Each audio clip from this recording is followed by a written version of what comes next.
From the Chesapeake Bay Journal, your source for independent environmental reporting, this is Chesapeake Uncharted, the podcast that uncovers stories about the bay, its interconnected ecosystem, and the people who rely on them. I'm Jeremy Cox. On today's episode, talk about an animal that is intimately tied to the health of our waterways and our landscape. Shorebirds are as much a part of a marsh as a spice is at home in the kitchen. This is the fifth and final in our series of episodes spotlighting the new Bay Journal film Chesapeake Rhythms. So far, we have learned about eels, monarch butterflies, and tundra swans. Today, we celebrate summer by heading to the beach.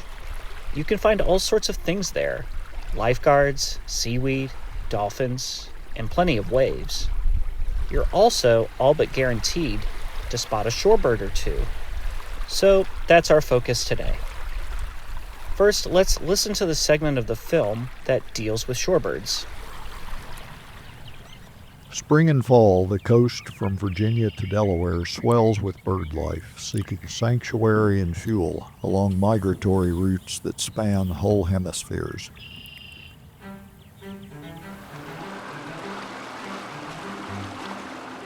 I'm Alex Wilkie, and I'm a coastal scientist at the Nature Conservancy's Virginia Coast Reserve, which is based on the eastern shore of Virginia, which is located at the very southern end of the Delmarva Peninsula.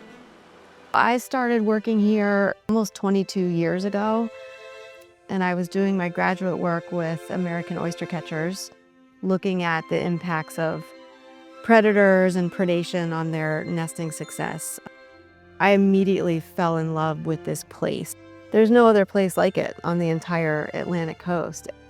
And one of the groups that really stands out in terms of the relative importance of this place is shorebirds. Whether you're an oyster catcher looking for a good beach to lay your eggs and raise your young, or whether you're a whimbrel that maybe just arrived here from Brazil on your way to your breeding grounds in the Arctic, there's vast mud flats to feed on and marshes to rest in so that you can successfully make the rest of that journey.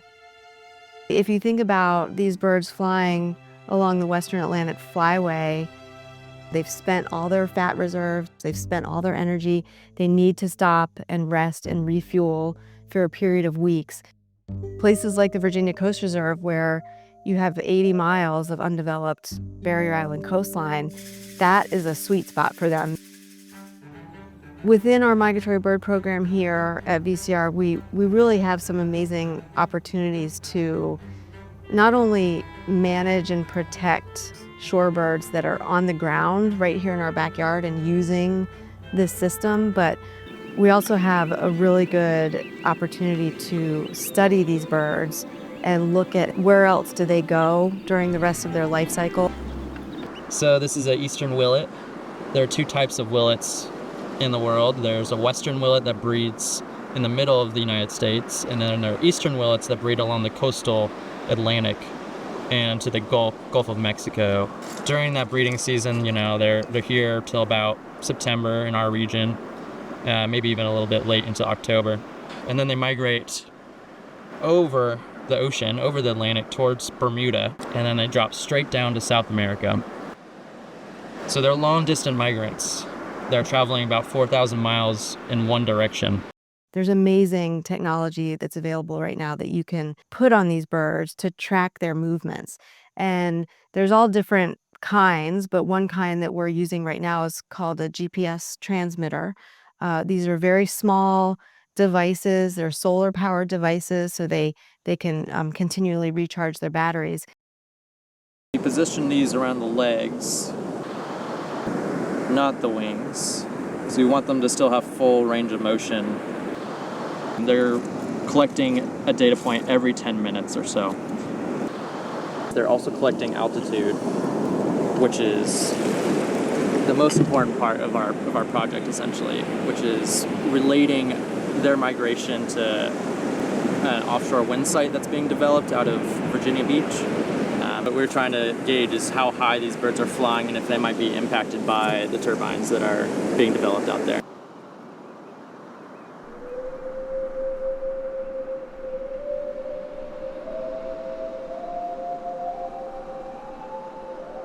Spring migration here in coastal Virginia is absolutely phenomenal because you have this huge push of shorebirds that are moving from southern non-breeding grounds up to breeding grounds to the north of us.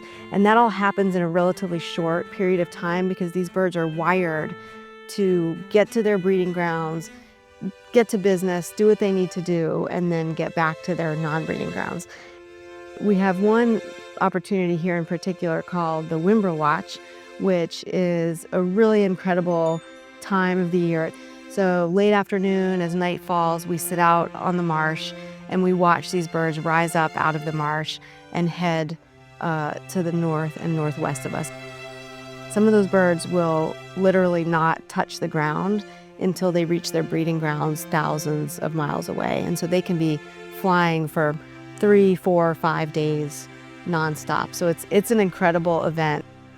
A long-distance champion among shorebird migrators is the red knot, which makes an incredible annual circuit, Argentina to the Arctic and back, up to 19,000 miles. Its numbers have fallen to an estimated 26 to 40,000 from an historic abundance of 90 to 180,000. Flights of famished knots, along with multitudes of stilts, plovers, ruddy turnstones, and other migrants, peak along the Delaware Bay shores each May to gorge on the eggs of spawning horseshoe crabs. The horseshoe crabs themselves have been struggling here in the world epicenter of their abundance. Among the most ancient living creatures, they have been little changed in fossil records stretching back some 400 million years. The larger females move up onto the beach as the tide rises. They dig a hole, deposit their eggs, then pull the males along to fertilize them. A month later, the eggs will hatch. It's a shotgun approach to procreation that ensures plenty of eggs will be exposed to nourish shorebirds. A couple weeks of incessant pecking at tiny gray-green crab eggs strewn on the beaches can more than double a bird's weight. Watching the crabs come ashore on the full moon is to go back in time, long before the dinosaurs, before trees, before grass. Moon and the lap of sea on sand and the shell-on-shell grating of Limulus polyphemus. It's as elemental a scene as one can enter on today's Earth. In general, sadly, across the globe, shorebird populations are in decline. I don't think there's any debate about that. They're struggling in a lot of cases. Habitat loss and degradation in so many parts of the world, it's so bad that these birds are losing the places that they need to survive. Climate change and sea level rise, their coastal habitats that they depend on are changing, are disappearing, or their food sources are being impacted. There's just so many threats that they're facing. We still have a long way to go to make sure that these populations are robust and resilient.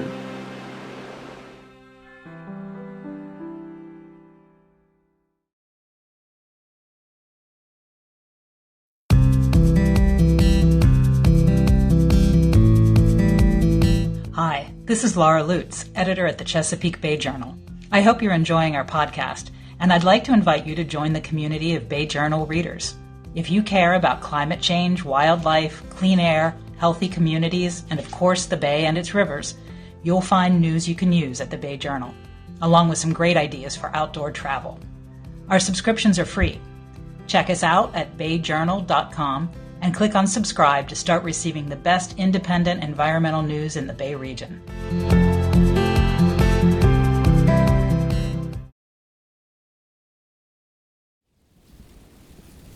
Welcome back.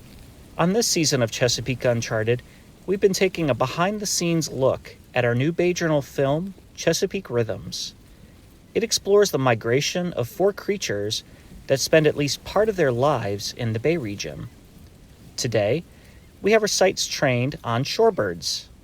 My colleague, Lauren Hines Acosta, spoke to the film's producers about these birds and the efforts it took to capture them on film.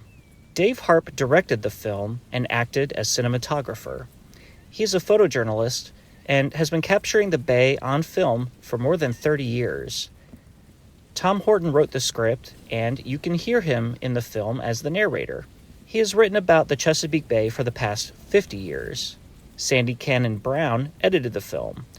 She owns a film production company and taught environmental filmmaking at American University. Here's Lauren. Thank you, Jeremy. I'm Lauren Hines Acosta. This season, we're taking a behind-the-scenes look at our film, Chesapeake Rhythms. It explores the migration of 4 creatures that visit the bay. In this episode, we'll be talking about shorebirds. I'm here with the producers of the film, and welcome to the show. Thanks, Hi, Lauren. Thank you. Awesome. So first, Dave and Tom, do I understand correctly that some of this footage was made possible only by surviving an epic hike along a remote beach? Well, yes. It was only about a 3-mile hike on sand, which, that's not too difficult. But we're carrying, big lens, tripod, audio gear, 2 cameras, and stopping along the way just to try to get as many shots as possible.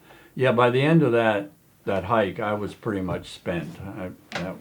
As we said earlier in one of our earlier segments about eels, there's certain things that we say, well, we're not going to do that again. He used to not let me carry any of his stuff. It was kind of a point of pride. Now I wish he wouldn't let me carry it. Now, That's the only reason I bring Tom along is carry my gear. yeah, because I don't need much in the way of gear, a pencil, and a notebook. Well, so there are many kinds of shorebirds, and your story touches on several, like oyster catchers and whimbrels. So why did y'all decide to cast such a wide net and not focus on one species, kind of like the other ones?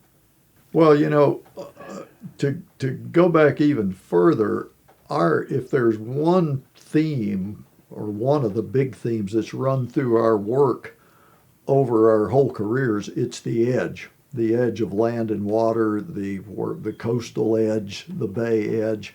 That's just where so much of the life, aquatic and on the wing, congregates and follows that edge. So, we've been looking at edges that's where we start a lot of our books and a lot of our film projects is with edges. And shorebird migrations just define the coastal edges, spring and fall coming and going, such a variety. So I guess, and you can't just single out any one.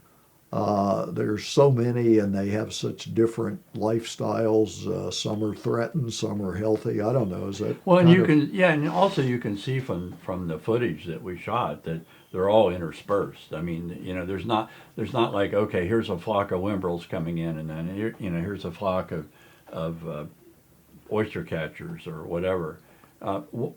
I think we were very fortunate that we linked up with Alex Wilkie, a biologist from the Nature Conservancy who has lived on the lived and worked on the Barrier Islands in their coastal preserve of the Nature Conservancy down in Virginia. So we had a place, and we knew the birds would be coming through there. And between that and then going up on the same week that we photographed Virginia, we went up to Delaware, where over the years we've filmed a lot of the interaction of horseshoe crabs and shorebirds, which we got into in the film. Yeah, that was no. Go ahead. No, it's just place is so important, as Tom said. Where land and water meet, the edges is where the critters are, and so that's where the photographers and the producers and the directors go. The place we filmed with Alex Wilkie, the Virginia Coast Reserve of the Nature Conservancy, was one of the great land buys of all time in this country. Many years ago, they acquired 60-some, almost 70 miles of undeveloped ocean beach and back marshes, which is phenomenal along the east coast of America to have 70 miles of prime ocean front that's protected forever. And that's just one of the coolest places. Not easy to get there, even if you have a boat or a kayak. It's extremely shallow. The tides often will leave you stranded. Without someone like Alex and her boat skills and her colleagues, we couldn't have done that film. Yeah, we don't need an excuse to go there. It is abject. It's just a beautiful place. Yeah. Well, moving a little up north, Sandy, you live on Martha's Vineyard, and you can make us a little more jealous about that fact. Is there what's your favorite shorebird to spot if you see him up there? Difficult, but I think it's the same as down there, the great blue heron, which is a magnificent bird. I guess maybe that's my favorite up here because it reminds me of being on the Chesapeake Bay so much. But the bird life is very similar to what we see up here. And what does the blue heron look like for our listeners? Well, maybe Tom could describe it more scientifically, but it is a great big bird that stands about 2.5, 3 feet tall in some cases and has a long, long neck. And you see it dipping down into the water. It is one of the great adapters and success stories, the great blue heron. I would vote for the great blue heron as the national bird because there are very few parts of America, even the Great Plains, where it doesn't inhabit. They can eat anything from little minnows to adult muskrats. Man, they got a neck like an anaconda. They can. And they have backward knees, so they can move their legs move forward instead of backwards. In fact, I'll tell you how widespread and loved they are. Years ago, Dave and I did a cover story for Smithsonian Magazine on the great blue heron, and at the time, it was the most back-ordered, requested issue they had ever published. One of my memories on the bay, with speaking of the great blue heron, I think it was 2003 Hurricane Isabel. Before the lights went out, we lived on a cove. And I saw this heron. The winds were up to like 70 miles per hour, and the great blue heron is walking against the wind, standing straight up and proud, and it was amazing. Yeah. Well, adding to that, what are the main threats that shorebirds overall face that you couldn't get into in this film? Well, I think the main threats are loss of habitat, development of the coastlines, filling of marshes, places like Miami Beach that used to be probably shorebird habitat. Ocean City, Maryland. The whole New Jersey coast, you name it. You go back a few hundred years and those were all pretty good places for a shorebird to stop. So it's that loss of habitat to development. It's not so much agriculture as with the monarch. It's more coastal development. I'd say that's the big threat. There is some hunting of shorebirds on French-owned islands in South Central America. I wouldn't say that's the biggest thing. It's kind of an egregious thing, and the French government hasn't seemed inclined to stop it. But I would say that's minor to coastal development. But Alex Wilkie talks about it in the film, is that the Virginia Coast Preserve is just this giant target for these birds because it is so natural and undeveloped. So we really played that up, and I think it's important to say that the places where we have left things alone, where nature is prevalent, where we haven't developed, or where the birds are congregating. Yeah. Yeah, your film notes that some of the research being conducted on shorebirds is meant to determine if an offshore wind farm being developed out there in that area will impact their migration. What do we know about that so far? Yeah, what's happened is that a couple things. There's some money from the offshore wind developers who want to find out about the migratory patterns, particularly the altitude that these birds are flying at, to see if they might tangle with windmills. And there's now technology that can put a backpack tracker, solar powered, on the back of a very small bird. We may soon be able to put them on butterflies. The Nature Conservancy guy was saying the technology is so good. But I think they are still getting information, and I'm not sure what the latest is. It looked like they may be flying at altitudes where they can avoid the windmills, which would be good news, but I'm not sure the final word's in on that yet. I think it's gonna. I haven't checked recently, but they're just starting that, and it's data that just wasn't available until the technology made it possible. Well, that's really all my main questions. Thanks so much for joining me on our podcast. Sure, glad to be here. Well, I just said thank you for doing this, but I did want to get a plug in for two other people that are very important to this film. We take it to a certain point, but when you see it on air, the one thing that I'm not capable of doing to the best degree is sound design and sound mix, and sound makes all the difference. And when you hear all the different, especially with the Shorebirds, when you have all those different voices to blend in, that's very important. And that Richard Anderson is our tech on that. Richard also takes the film and does what is called color correction. Because even though Dave's photographs and photography is amazing, if he does one at this time of day and one is a cloudy day and this and that, it becomes distracting to see the changes. So a color correctionist will take the film and blend it so it all looks absolutely gorgeous and blends together. So Richard Anderson does an amazing job with that. And then we have to give a big shout out to William Troxler, who does the original score of these films. It's absolutely amazing. The added texture and the added emphasis and emotion that the music and the sound can bring to a film.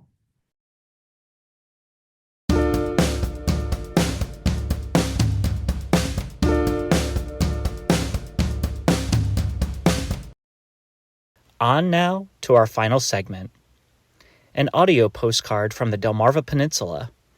That's the low-lying landmass between the Chesapeake Bay and the Atlantic Ocean. It's carved up into 3 states. I'm in Maryland, just north of the Virginia line. Bumping down a sandy road in a white pickup truck belonging to the Assateague Coastal Trust, an environmental group in the region. Behind the wheel is Taylor Swanson, the group's executive director. His other title, the Assateague Coast Keeper, reflects that he's the region's water keeper. We're heading to the shore on the Atlantic side of the peninsula, but on our way, the scene is decidedly agricultural. Corn and wheat fields glowing green in the morning sun.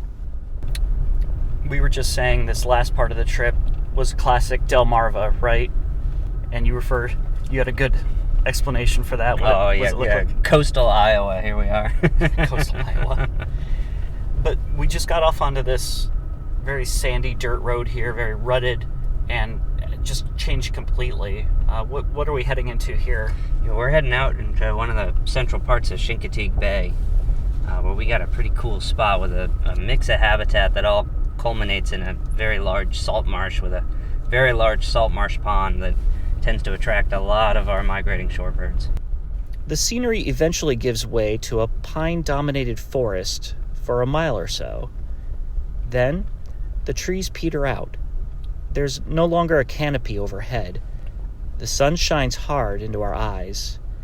A huge sky looms down on us, and all around on either side of the road, we see the greens and tans of a salt marsh, interspersed with ripples of open water. And it looks like we're pulling up onto a beach here. Yeah, we're going to figure out. I'm not get stuck. You know what I'm going to do? I'm going to park backwards, and we're going to deal with it later, assuming these guys are going to leave before us. If they don't, we'll solve that problem later. Oh, okay. Sounds good to me. We parked next to another truck that presumably carried the two birders with their scopes we'd seen just a little ways back up the road. It's them and us, the only human life for miles in any direction. Swanson unfurls a tripod along the side of the road and mounts a scope on top. Pretty soon, he starts listing the birds in his viewfinder. Willets, greater and lesser yellowlegs, oyster catchers, black-bellied plovers, 2 different kinds of dowagers. Yeah, they're here because there's a very large open pond in the middle of this extensive marsh. The pond is very shallow. Most of it is probably less than a foot deep, and as the tide is going out, it exposes big swaths of mud. And so these guys are here to feed. They're refueling on a journey northward right now. You know, we're in spring migration, so a lot of these birds are coming from the Gulf Coast, southern U.S. Some of them are coming from the northern part of South America. The sandy road is a finger of highish ground jutting into Chincoteague Bay. Swanson and I spent the next several minutes shuffling along and stopping to take in the picturesque panorama.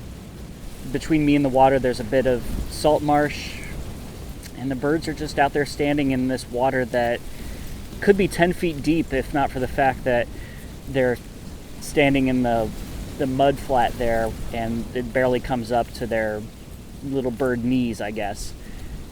And they're just out there dipping their heads in the water, coming up with a little bite of food, and then going back down in again. So it's all about calories here. It's sort of like a rest stop on the highway. So instead of Burger King, it's invertebrates like worms and little shrimp. If you spend any time in nature, it's not that hard to tell when something was made by humans, instead of by the whims of wind and waves. And that's when you start seeing right angles, like the arrow straight ditch in the middle of the marsh. What we're looking at is there's a channel right here, a ditch that was built back in I believe it was the 30s by the Army Corps of Engineers. It was a strategy to get salt water into the marsh to help with mosquitoes at the time. And the kind of sediment that has accumulated along the edge of these ditches, the water now has trouble draining from the marsh, and it's ponding up into the marsh, and it's starting to kill grass. It's been estimated that 90% of the salt marshes from Maine to Virginia were ditched like this during the Great Depression. That percentage is likely a bit lower now because some have filled in over time, but many remain. Swanson explained that these so-called mosquito ditches are like a ticking time bomb. We estimate we've lost even up to, I've heard estimates of about a quarter of our marshland in the last 20 years. And it's really evident when you get up in the sky and you can really look down.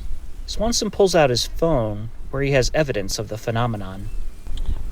Look, here's a video we took from the air on this past Monday. Let's see, you can see those channels I was talking about that were dug out by the Army Corps and now are keeping water in the marsh just because of the inadvertent shape of the berms on the edge of those channels.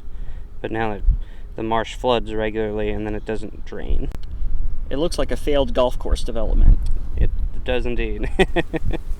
The effect in the long run is that without the grasses holding the marsh soil together, you have widespread catastrophic erosion, and I think that's what we're really staring down here on the coast. Is we're not more than a couple decades away from seeing some pretty catastrophic marsh loss if we don't really step in and do something about it.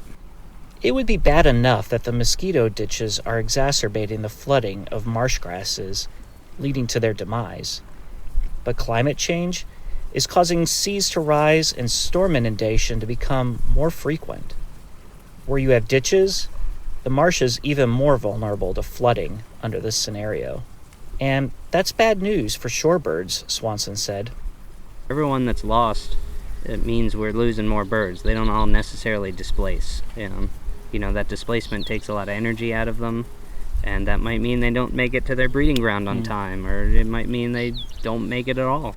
Swanson has a hard time fathoming how bleak the future would be without places like this, where the land, the water, and the shorebirds all meet. These are places that have events going on that are worthy of a song or a poem. The shorebirds we're looking at have come from thousands of miles away, have chosen here to rest up and refuel, and then they're on their way. It's just another one of those just magical cycles that's happening on the earth. There are solutions, like plugging ditches and sowing new grass seeds into the mud. That would get expensive fast, given the scope of the problem. Swanson said that governments and nonprofits need to prioritize which locations are the most important to save and shore up the land, without, of course, making the mistakes of the past by simply causing other problems elsewhere. We got to deal with one problem from the 30s, and we also got to look ahead to our 30s, which are right around the corner.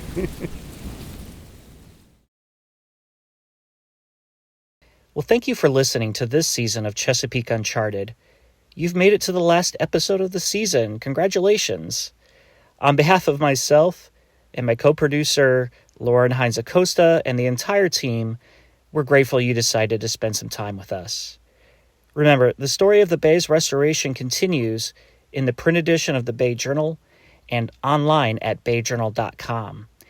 And you can find the film Chesapeake Rhythms on our YouTube page or on our website under the Multimedia tab.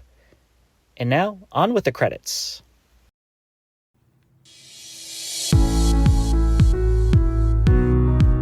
Chesapeake Uncharted is brought to you by the Bay Journal, an independent nonprofit environmental news source for the Chesapeake Bay region. This episode was produced by Jeremy Cox and Lauren Hines Acosta. The story was edited by Laura Lutz. Our marketing and advertising director is Jackie Kane. You can find more episodes of Chesapeake Uncharted on your favorite streaming service or on our website, bayjournal.com. If you like what you're hearing, sign up for a free Bay Journal news subscription too, also on our website at bayjournal.com. Until next time, this is Jeremy Cox. Take care.